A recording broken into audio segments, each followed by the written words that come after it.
Hey crew, it's Pitt, and I'm back with another reaction video. We're continuing the 7 for 7 on 7. Like, this is 7 songs from 7 on Sunday. This will be the only time I do this, and I really like this guy's flow. I really like this guy's message. So we're going to cover 7 of his songs today. This one is If You With Me by Sevin. Let's dig it. Ooh, excuse me. Let's dig in. Yeah. If Yahweh is before me,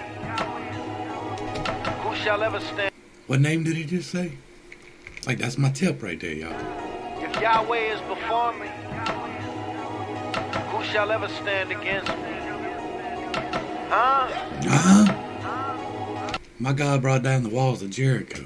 My God made the sun turn back in the sky. I'm just saying. I know who I am now. I know what I am now. Let's go. Valley where Goliath plays. Y'all, I'm gonna go ahead and pop it off again because it's one of my favorite Bible studies, and he just mentioned the word, and that's all it takes. David went to meet Goliath, and the day he went to meet Goliath is described in the Bible. It's told to us that he went down to the river, and he found 3 stones, and he picked up 3 stones. Now, he was going to meet a giant, and he got a slingshot and 3 stones. And as he's getting ready to meet him, Saul comes up and he's like, "Hey, you want to take my armor? Because you can't go meet this giant unarmored." And this 13-year-old boy, because that was the age of majority, and that's when he showed up, like, this 13-year-old boy told him, "No, bro, God's got me." And people look at the 3 stones and they're like, well, that's a lack of faith. If he picked up 3 stones, he really didn't have faith. But what they fail to understand is that Goliath had 2 brothers there that day, and David wasn't going to kill 1 giant. He thought he might have to kill 3. So he picked up 3 rocks in case the brothers popped up. That is the faith that I want. That is where I want to be. Let's go. Valley where Goliath plays. Victory desires praise. If you desire for me to walk the sea, all you gotta do is call for me. In the garden of Gethsemane, I know you'll guard me from my enemy. Christ cried blood to try, like he was like, "God, take this away from me, please. I don't want to die. I will, if it be thy will, but I don't want to." Like, that's what happened at Gethsemane.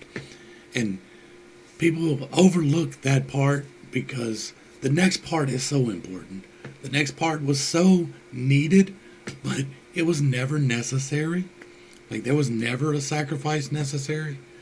And when you realize that the only thing God has ever desired is your soul turned to Him.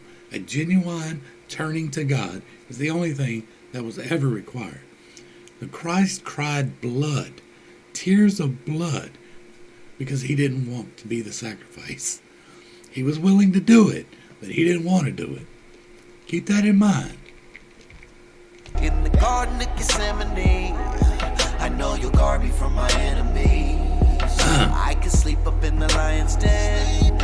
Yeah. Swim with the Leviathan. Hey, for real. Rugged is the cross that bears iniquities, and bloody is the cost He paid for victory. A wicked seed, humanity scorn, born of a witch's breed. If we hit the tomb with this disease, then we're doomed to be fricasseed. So God incarnated the flesh and He conquered sin, so it could no longer enslave us to death. But y'all mock it, no concern with the grade of your test, but the false prophet gon' burn. Ask David Koresh, he been speaking. Sin got us too divided up to hear it. The homicide of the Messiah reunites us with His spirit for real. Headed for Hades, but He prevented me. Essentially assembled me and sent me an identity. Yeah, for the Lord I'm an oracle, I'm the mouth of God, the bride of El Shaddai. Guess I am the spouse of God. Y'all, he's spitting truth he don't even know. The God with a little G, but Yahweh is the Alpha God. It's fundamental. If I'm the temple, then I'm the house of God. In the valley where Goliath plays. Like, He don't even know what he's saying here. But God. But God. Victory As my pastor, J.D. Farag, would say. But God. desires praise. If you desire for me to walk the sea, all you gotta do is call for me. In the garden of Gethsemane, I know you'll guard me from my enemies. I can sleep up in the lion's den, or swim with the Leviathan. Say, If you the Father demands allegiance. Faith isn't optional, it's mandatory. And without it, pleasing Him's impossible. Put our trust in His Son like Peter when he hopped out the boat. To Brother. walk on water with Christ who will guide us through our obstacles. The 3 Hebrew boys survived in the furnace of fire. On the other hand, the Lord Meshach, Shadrach, and Abednego.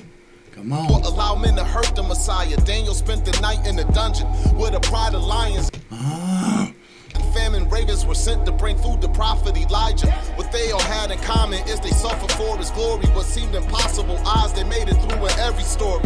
Man, when I go through trials and life is stormy, will I have the faith to endure the situation before me?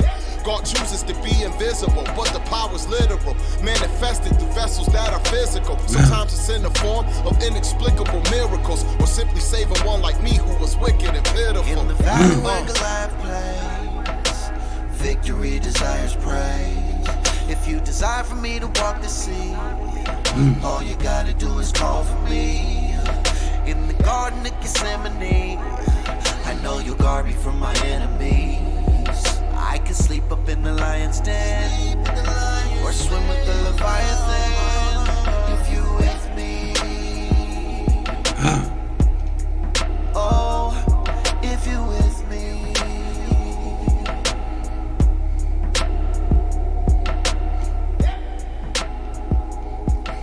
this is so good.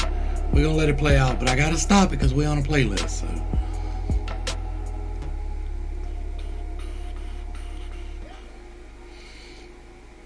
We're going to let it play all the way to the end, and we're going to stop it because that's what we got to do.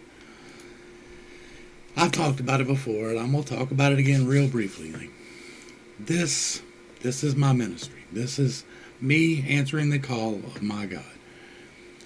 I did not want to be here. I really don't want to be saying the things I'm saying. Like, my beliefs are my beliefs, and I'm willing to hold on to them. But He was not willing to let me just hold on to them. He made me do this. He made me say these things. And the things that I am saying is going to get a lot of people mad. But know that I understand fully the sacrifice that Christ made. I respect and appreciate fully the price that Christ paid. But it was never a necessary thing. It was needed, but it was not necessary. There was never a sacrifice necessary. The only thing ever necessary was for you to have faith in God. Daniel in the lion's den was having faith in God. Meshach, Abednego, and Shadrach was having faith in God. It wasn't that they had accepted a man as their savior. They had belief in God. David with Goliath, belief in God. God, God, God. That is what it all boils down to. Jesus allowed people to have an easier pathway to God. That's what it was. Now, you can make your arguments all you want about how it's not easier to follow Jesus, but it is a lot easier to follow Jesus than it is to follow God. Trust me on this one. But while either one of those is a path, like that is a way, a lot of people get mad. They hear, I am the way, the light, and the truth, and that's like, that's it, we're done. But Jesus worshiped God. Jesus went to God. Jesus told you to pray to God. That is what He said. Once again, this was a conversation starter, and I love a conversation starter. I appreciate this message greatly. Like, we don't have to agree doctrinally. I'm okay with that. Some of y'all won't be, but I'm okay with that. I'm okay with you being mad. I am doing what God has called me to do, as much as I don't want to. Believe that.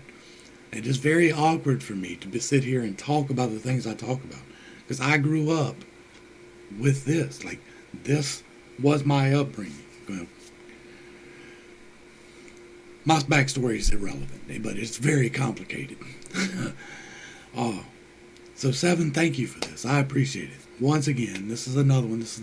We got a few more to go, but we're doing 7 from 7 for a reason. Everything he's bringing is hot. Everything so far is great, and I appreciate it. To the crew, thanks for hanging out. I appreciate every single minute that you are here with me, and I am praying for you every single day. This has been Pitt's Take. Peace.